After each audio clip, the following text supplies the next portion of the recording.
10वीचा game ही काय concept आहे, तर याविषयी थोडं सांगाल?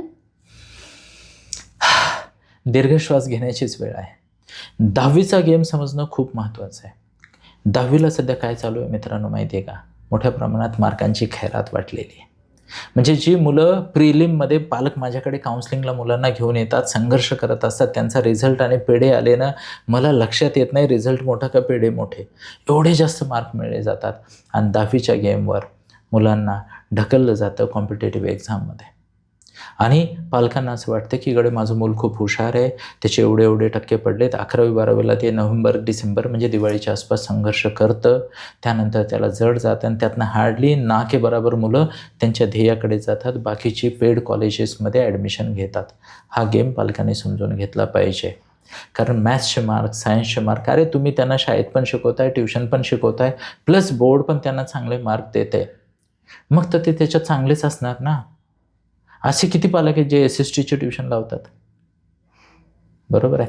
तर लक्षात घ्या की 10वीच्या मार्कावर जेव्हा तुम्ही तुमच्या मुलाचं करिअर निवडता, तेव्हा त्याच्या आयुष्याचा वेळ, पैसा, मेहनत सगळं वाया जातं.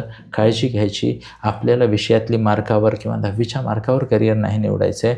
मुलाचं जे नॅचरल टॅलेंट आहे ते टॅलेंट मॅप करायचं आहे आणि त्यानुसार त्याला गाईड करायचं आहे. आणि जी मुलं आणि जी पालक ह्या 10वीच्या गेममध्ये फसतात, ते 12वी नंतर खूप अवघड परिस्थिती होते त्यांची. आताच तुम्ही उल्लेख केला 12वीचा, तर 12वी नंतरचे जे एंट्रन्स एक्झाम्स आहेत, तर त्याची थोडीशी माहिती तुम्ही देऊ शकाल? 12वी नंतरच्या वेगवेगळ्या एंट्रन्स एक्झाम आहेत. आता पालकांना माहिती आहे JEE, नीट, CET ह्या एक्झाम्स पालकांना माहीत आहे. पण या व्यतिरिक्त तुम्हाला लक्षात घेणं आवश्यक आहे की प्रत्येक कोर्ससाठी समजा आता मेजॉरिटी ऑफ द तुमचे जे डिग्री कोर्सेस आहेत आणि ज्याच्या माध्यमातून तुम्ही पुढे मास्टर्सकडे जाणार आहेत, एखाद्या विषयात प्रावीण्य मिळवणार आहेत, त्याच्यासाठी तुम्हाला CUET द्यायची असते किंवा लॉसाठी CLAT एक्झाम देणे आवश्यक आहे.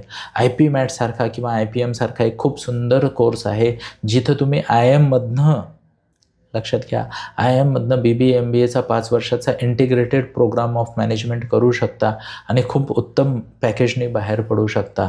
त्यासाठी IP-MAT नावाची एक्झामसुद्धा 12वी नंतर आहे. अशा खूप साऱ्या परीक्षा आहेत. इथे समजून घेण्याची गोष्ट आहे, प्रत्येक परीक्षेसाठी जे बेसलाईन प्रिपरेशन आहे ते पण वेगळं आहे आणि प्रत्येक परीक्षेसाठी लागणारं स्किल आणि टॅलेंट आणि नॉलेज पण वेगळं आहे. सब्जेक्ट म्हणा, जसं आता समजा गृहीत धरा की JEE आहे, हे तुमचं लॉजिकल कंपोनंट खूप जास्त बघते किंवा नीट एक्झाममध्ये तुमचं मेमरी स्किल आणि रिकॉल स्किल खूप महत्त्वाचं आहे. CLATमध्ये तुमची लॉजिकल रिझनिंगसोबतच तुमचं जे लीगल अस्पेक्ट्स आहेत ना, ते पण तुम्हाला लावता आले पाहिजे 12वीच्या परीक्षेनंतर, म्हणजे एवढ्या कमी वयामध्ये. CUET हा विषयाच्या डायव्हर्स नॉलेजकडे बघणारी, फोकस करणारी आहे. IP-MATमध्ये तुमचं ज्याला म्हणतो व्हर्बल रिझनिंग, तुमचं ग्रुप डिस्कशन, तुमचं जनरल नॉलेज, ह्या गोष्टी जास्त बघितल्या जातात. तर प्रत्येक एक्झामची तयारी वेगळी आहे आणि जुनी पद्धत जी आहे ना, सायन्स घ्या, सगळे ऑप्शन्स तुम्हाला ओपन राहतात, ही मला तर प्रामाणिकपणे चांगली वाटत नाही.